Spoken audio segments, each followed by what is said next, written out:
Hallelujah. आप सभी को खुदावन के मीठे और पवित्र नाम में जय मसीह की। हालेलुया। खुदावन खुदा बादशाहों के बादशाह सच्चे परमेश्वर, स्तुति के योग्य, महिमा के योग्य, सामर्थ्य में महान तेरी जय हो, तेरी जय हो। खुदावन खुदा बादशाहों के बादशाह पवित्र परमेश्वर, आपके नाम की महिमा, स्तुति और तारीफ करते, क्योंकि आप राजाओं के राजा, बादशाहों के बादशाह, जीवित परमेश्वर हो, इज़राइल के खुदा और मेरा जिंदा परमेश्वर। आपके नाम की महिमा करते कि आपने हमें अब तक भला चंगा संभाल कर रखा, अपनी उपस्थिति में जीवितों के मध्य में जीवित लाया। जीवित परमेश्वर, हम आपका धन्यवाद करते। महान परमेश्वर, तेरे नाम की केवल हम महिमा करते कि आपने हमें तमाम खतरों, मुसीबत, विपत्ति, हर एक महामारियों से आपने बचाया। आपके उपकारों के लिए, करुणा के लिए, भलाइयों के लिए जीवित परमेश्वर, केवल हम आपके नाम को महिमा देते। महान परमेश्वर, एक बार फिर हम अपने आप को आपके स्वर्गीय हाथों में समर्पित करते और खुद को हम आपके जीवित और पवित्र लहू में छिपा देते हैं। महान परमेश्वर, आप हमारे मन के विचारों में, सोचों में, ख्यालों में, ख्वाबों में कब्जा कीजिए। महान परमेश्वर, हम आपसे दुआ करते कि हमसे अब तक देखने, सुनने, बोलने के द्वारा, विचारों के द्वारा, मुंह बोली शब्दों के द्वारा हमसे जो गुनाह हुए, अपराध हुए, पाप हुए, उससे हम आपकी उपस्थिति में आकर स्वीकार करते, क्योंकि आपका जीवित वचन बताता है कि जो कोई अपने अपराधों को छिपा कर रखता है, उसका कार्य सफल नहीं होता। महान परमेश्वर, हम आपके सम्मुख में आकर हम आपसे विनती करते और अपने सारे अपराधों को, गुनाहों को स्वीकार करते। हम पर स्वर्गीय परमेश्वर अनुग्रह कर, दया कर, हमें अपने जिंदा लहू से धोकर शुद्ध और पवित्र कर। महान परमेश्वर, इन स्थानों में पिता, पुत्र, पवित्र आत्मा, आपकी उपस्थिति के लिए हम आपका धन्यवाद करते। हम आपके नाम की केवल महिमा करते। महान परमेश्वर, इस वक्त हम आपके जीवित वचनों की ओर, कलाम की ओर जाते। महान परमेश्वर, आप अपने जीवित वचनों से, भेदों से हमसे होकर बोल और बातें कर। जिस प्रकार आपने इजरायली को आसमान में से खाने के लिए मन्ना को दिया, जिस प्रकार यीशु मसीह कहते हैं कि मनुष्य केवल रोटी ही से जीवित नहीं रहता, परंतु परमेश्वर के मुख से निकले गए शब्दों से, वचनों से जीवित रहेगा कहा। महान परमेश्वर, होने दे आज का जीवित वचन हम सभी के जीवन में आशीषित का कारण होने पाए। महान परमेश्वर, एक बार हम आपकी तारीफ करते। पिता, पुत्र, पवित्र आत्मा, आपके नाम की स्तुति और आपका धन्यवाद करते हुए इस दुआ को यीशु मसीह के नाम में आशीष मांगते। आमीन। हालेलुया। आइए हम परमेश्वर के जीवित वचनों के अनुसार देखते हैं। विलाप गीत की किताब 1 अध्याय के 18 आयात, जिसमें लिखा है, यहोवा सच्चाई पर है, क्योंकि मैंने उसकी आज्ञा का उल्लंघन किया है। हे सब लोगों, सुनो और मेरी पीड़ा को देखो। मेरे कुमार और कुमारियाँ बंधुआई में चली गई है। हालेलुया। परमेश्वर का आज जीवित वचन कलाम हमें बताना चाहता है कि विलाप गीत का लिखने वाला कहता है कि यहोवा खुदावन सच्चाई पर है, क्योंकि मैंने उसकी आज्ञा विधि का उल्लंघन किया है, जिसके कारण मेरे जीवन में समस्याएं, विपत्ति, मुसीबत और दुख मेरे जीवन में भरा हुआ है। हालेलुया। धर्मी परमेश्वर निर्दोषों को कभी भी दंडित नहीं करता है और वह कभी भी किसी को इसे ज़्यादा सज़ा नहीं देगा जिसके वे हकदार है। उसके सभी फरमान और तरीके न्याय संगत और अच्छे हैं। हालेलुया। परमेश्वर खुदावन का एक वचन कहते हैं, भजन संहिता की किताब 119 अध्याय के 75 आयत में लिखा है, हे यहोवा, मैं जान गया कि तेरे नियम धर्ममय हैं और तूने अपनी सच्चाई के अनुसार मुझे दुख दिया है। भजनकार का लिखने वाला जान गया, समझ गया कि परमेश्वर खुदावन हमें परमेश्वर खुदावन हमें दुख और समस्या और विपत्तियों को हमारे जीवन में इसलिए लेकर आता है जब हम परमेश्वर खुदावन की आज्ञा, भलाई और उनके नियम में उपस्थित नहीं होते। भजनकार का लिखने वाला जानता था कि भले ही परमेश्वर ने उसे अधर्मी के हाथों पीड़ित होने की अनुमति दी है, लेकिन यह परमेश्वर की पूर्ण धार्मिकता और विश्वास योग्यता के अनुसार है। परमेश्वर अपने लोगों के साथ व्यवहार करते समय अपने नियमों का कभी भी उल्लंघन नहीं करता है। भजनकार का लिखने वाला इन बातों को जान गया, समझ गया कि जीवित परमेश्वर ने उसे अधर्मियों के हाथ में पीड़ित होने के लिए सौंप दिया है, क्योंकि जीवित परमेश्वर सच्चाई से, धर्म से न्याय को करता है और वह न्याय को करने के लिए कभी भी आज्ञाओं का, नियमों का उल्लंघन नहीं करता है। जिसके लिए भजनकार का लिखने वाला लिखता है, हे यहोवा, मैं जान गया कि तेरे नियम धर्ममय हैं और तूने अपनी सच्चाई के अनुसार मुझे दुख दिया है।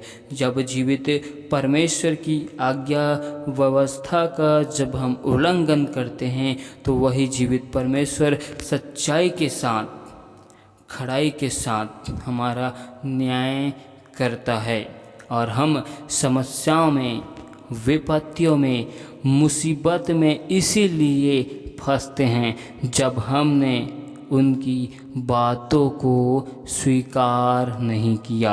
Hallelujah, hallelujah. इसीलिए परमेश्वर का एक वचन बताता है, इब्रानियों की किताब 12 अध्याय की 10 आयत में परमेश्वर का वचन कहते, वे तो अपनी अपनी समझ के अनुसार थोड़े दिनों के लिए ताड़ना करते थे, पर वह तो हमारे लाभ के लिए करता है कि हम भी उसकी पवित्रता के भागी हो जाए। इब्रानियों की किताब में परमेश्वर के जीवित वचन हमें बताता है कि जिस रीति से एक संसार का पिता अपने पुत्र की संतान की ताड़ना को करता है ताकि वह अपने जीवन में गलत कार्यों को ना करे, गलत मार्गों को ना चले, वह अपने जीवन में केवल अच्छे कार्य को करते जाए।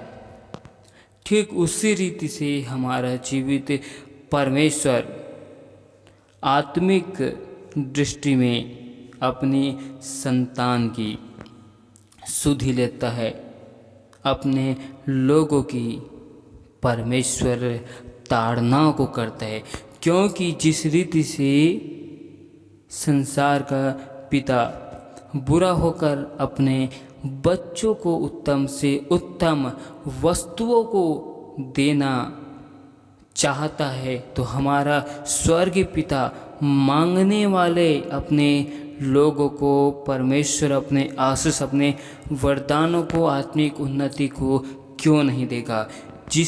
इसीलिए स्वर्गीय परमेश्वर अपने लोगों की ताड़ना इसलिए करता है ताकि आत्मिक उन्नति, आत्मिक जागृति में बढ़ते जाए। परमेश्वर चाहता है कि जिस रीति से एक संसार का पिता अपने बच्चों की ताड़ना इसलिए करता है कि उसका मन संसार के व्यर्थ कार्यों में न लगे, एक अच्छे जीवन को जी सके, अच्छे कार्यों को कर सके। तो हमारा स्वर्गीय पिता जो स्वर्ग में विराजमान है, जो हमें स्वर्ग की आशीष देना चाहता है, वह हमें कैसी ताड़नाओं को नहीं देगा, क्योंकि वह हमें स्वर्ग की आशीष, स्वर्ग के अभिषेक को देना चाहता है।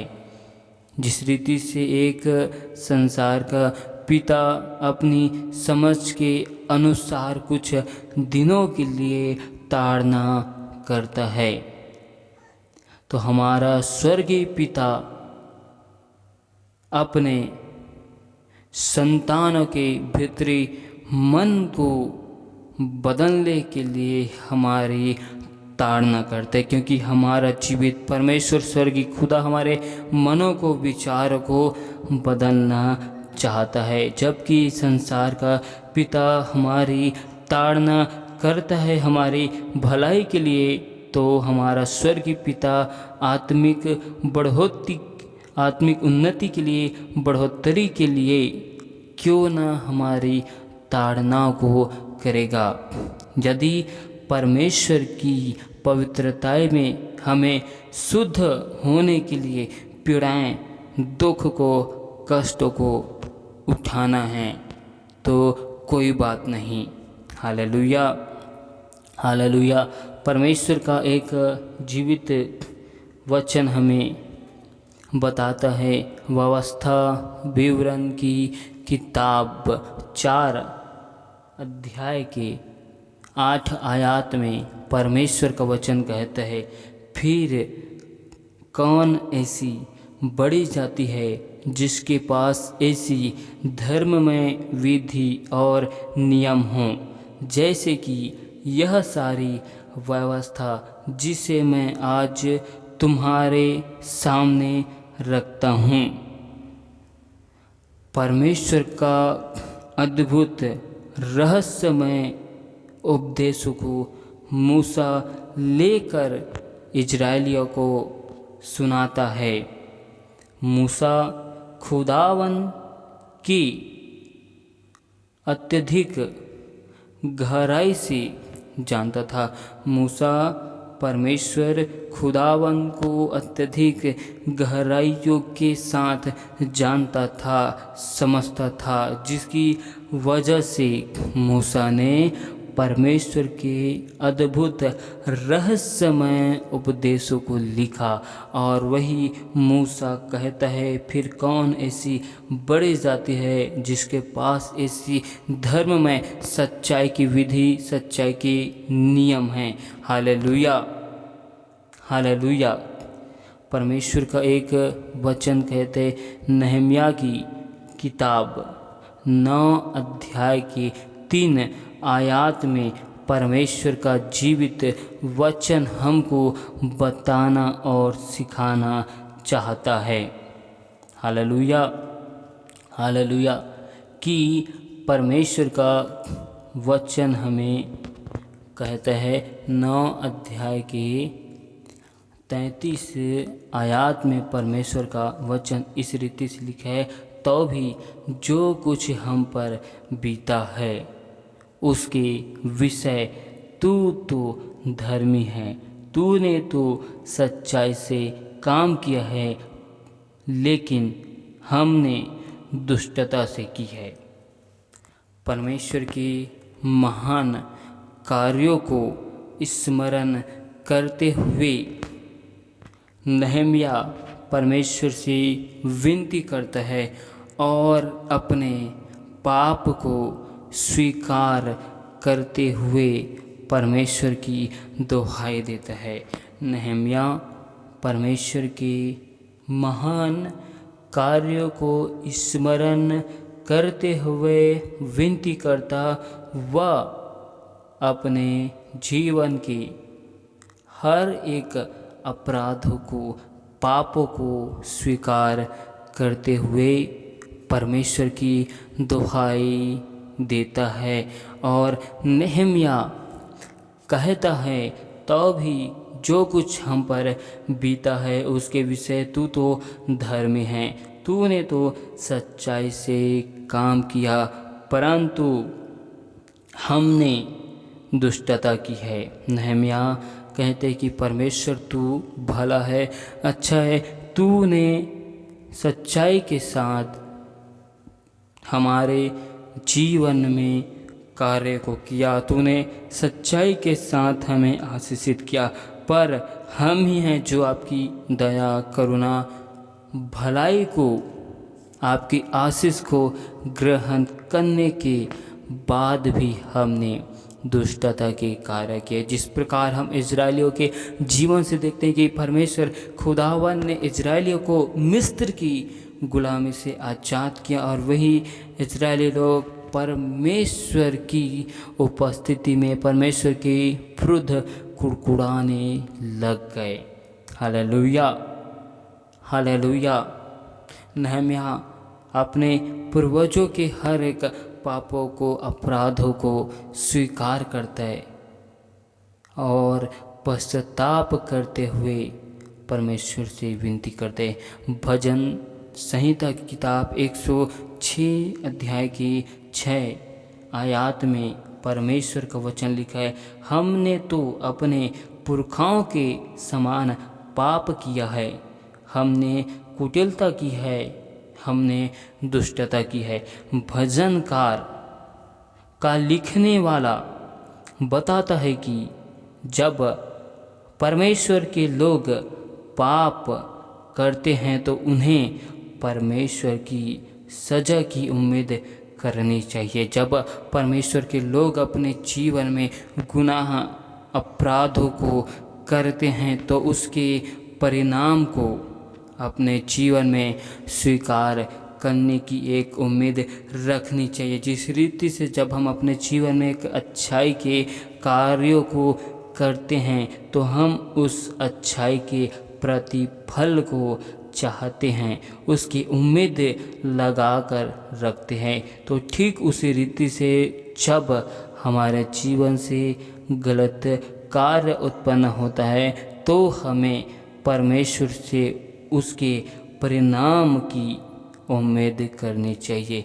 भजनकार का लिखने वाला 107 अध्याय की 11 आयत में परमेश्वर का वचन इस रीति से बताता है, इसलिए कि वे परमेश्वर के वचनों के विरुद्ध चले और परम प्रधान की सम्मति को तुच्छ जाना। परमेश्वर की विरुद्ध विद्रोह हमें अनिवार्य रूप से किसी भी प्रकार के बंधन में ले जाता है। जब हम परमेश्वर के विरुद्ध में कार्य करते हैं, उसके विपरीत, उसके आज्ञाओं के विपरीत जब हम अपने जीवन को व्यतीत करते हैं, उसके आज्ञाओं के विपरीत में जब हम चलते हैं तो अनिवार्य रूप से हम अपने जीवन में किसी भी प्रकार से बंधनों को लेकर आते हैं, समस्याओं को लेकर आते हैं, विपत्ति को लेकर आते,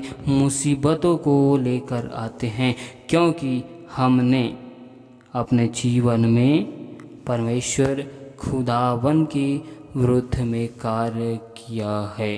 हालेलुया। नीति वचन 1 अध्याय की 25 आयत में परमेश्वर का वचन कहते हैं, वरन तुमने मेरी सारी सम्मति को अनसुन किया और मेरी ताड़ना का मूल्य न जाना। जीवन में सबसे अजीब कार्य परमेश्वर की आवाज़ को अनसुना करना। हालेलुया। नीति वचन में बताता है कि परमेश्वर का वचन कहता है कि परमेश्वर का वचन बता रहे कि परमेश्वर की सम्मति, परमेश्वर की योजना, परमेश्वर की आवाज़ को जब हम अपने जीवन में अनसुना करते हैं, हालेलुया, परमेश्वर की सलाह को हम अपने जीवन में स्वीकार नहीं करते, परमेश्वर की सलाह को अपने जीवन में मानते नहीं। Hallelujah, hallelujah, hallelujah. तो हम अपने जीवन में किसी भी रीति से समस्याओं को, विपत्तियों को लेकर आते हैं। निर्गमन की किताब 9 अध्याय के 27 आयत में लिखा है, तब फिरौन ने मूसा और हारून को बुलवा भेजा और उनसे कहा, इस बार मैंने तो पाप किया, यहोवा धर्मी है और मैं और मेरी प्रजा अधर्मी हैं। यहाँ पर हम इस आयत में देख सकते हैं कि जब फिरौन के नगर में परमेश्वर विपत्तियों को, समस्याओं को लेकर आता है, तब फिरौन जानता है कि उसने परमेश्वर की दृष्टि में, परमेश्वर की नज़र में गुनाह, पाप, अपराधों को किया और वह केवल कुछ समय के लिए अपने आप को पाप के लिए स्वीकार करते हैं। उन समस्याओं से, मुसीबतों से छुटकारा पाने के लिए अपने अपराधों को स्वीकार करते हैं, पापों को मानते हैं। लेकिन जब उनके नगर से, शहर से समस्याएं, विपत्ति, मुसीबत हट जाती है, तो वह अपने पाप, जो अंगीकार को उसने स्वीकार किया, उसको भूल जाता है और परमेश्वर के विरुद्ध में खड़े हो जाते हैं। वह केवल मुख से अंगीकार करता है पर संपूर्ण मन से स्वीकार नहीं करता। वह केवल मुख से समस्याओं से छुटकारा पाने के लिए पाप को, अपराधों को स्वीकार करता है। जब उसे समस्याओं से छुटकारा मिल जाता है तो वह फिर से परमेश्वर के विरुद्ध में पाप को उत्पन्न करता है। वह केवल अपने मन के बाहरी भागों से पाप को स्वीकार करता है, लेकिन वह यदि अपने मन के भीतरी भाग से पाप को स्वीकार करता तो उसे उसके मन के भीतरी भागों में चंगाई, छुटकारा मिलता। लेकिन उन्होंने अपने मन के बाहर के भागों में पाप को स्वीकार किया, केवल समस्याओं से छुटकारा पाने के लिए, कुछ समय के लिए। हालेलुया। हम इस आयत में, इस उदाहरण में देख सकते हैं, सीख सकते हैं कि किस रीति से फिरौन परमेश्वर की आज्ञाओं का विरोधी था और परमेश्वर किस रीति से फिरौन के जीवन में कार्यों को किया। Hallelujah, hallelujah. और हम परमेश्वर की एक आयत को और देखते हैं। Hallelujah, hallelujah.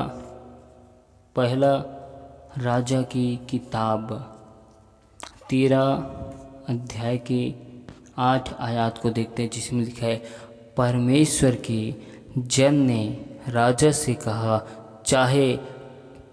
चाहे तू मुझे अपना आधा घर भी दे तो भी तेरे घर ना चलूँगा और इस स्थान में मैं ना तो रोटी खाऊंगा और ना पानी पीऊँगा, क्योंकि यहोवा के वचन के द्वारा मुझे यूँ आज्ञा मिली है कि ना तो रोटी खाना और ना पानी पीना, और ना उस मार्ग से लौटना जिससे तू जाएगा। Hallelujah, hallelujah. परमेश्वर के नबी को परमेश्वर से संदेश मिला था, वह उनका पालन पूरी रीति से किया। परमेश्वर का नबी परमेश्वर की आज्ञाओं का दृढ़ता के साथ, दृढ़ संकल्प के साथ पालन करता है। और जब हम 21 आयत में देखते हैं, उसने परमेश्वर के उस जन को जो यहूदा से आया था पुकार के कहा, यहोवा यूँ कहता है, इसलिए कि तूने यहोवा का वचन न माना और जो आज्ञा तेरे परमेश्वर यहोवा ने तुझे दी थी उसे भी नहीं माना। हालेलुया। और इसके 19 में देखते हैं, अतएव वह उसके संग लौट गया और उसके घर में रोटी खाए और पानी पिया। यहाँ पर जब हम 8 और 9 आयत में देखते हैं तो परमेश्वर का नबी, परमेश्वर का दास परमेश्वर की आज्ञाओं का दृढ़ संकल्प के साथ, दृढ़ता के साथ पालन करता है। लेकिन बेतेल में एक बूढ़ा नबी रहता था, वह अपने आप को परमेश्वर का दास कहकर परमेश्वर के उस नबी को उलझाता है, उसे असमंजस में कर देता है, और वह नबी दूसरी बार संघर्षों में, परीक्षाओं में असफल हो जाता है और उनकी बातें को मानकर परमेश्वर की आज्ञाओं का उल्लंघन करता है, जिसकी वजह से परमेश्वर खुदावन उनके जीवन में एक बड़ी समस्याओं को लेकर आता है, उनके जीवन में एक विपत्ति को खुदावन लेकर आता है। हम यहाँ पर सीख सकते हैं कि परमेश्वर की आज्ञा में दृढ़ता के साथ वह नबी राजा के सम्मुख बना रहा, लेकिन वही नबी बेतेल के नबी के सामने बहक गया, क्योंकि उसके झूठ ने उसे बहका दिया। परमेश्वर की बातों को समझने में असमंजस में रहा। दूसरी बार बेतेल के नबी के जाल में फंस गया। हालेलुया। हमारे जीवन में भी ऐसी समस्याएं उत्पन्न होती है जब हमारे जीवन में हम दृढ़ संकल्प के साथ बने रहते हैं परमेश्वर की आज्ञा में, परमेश्वर की वचनों में।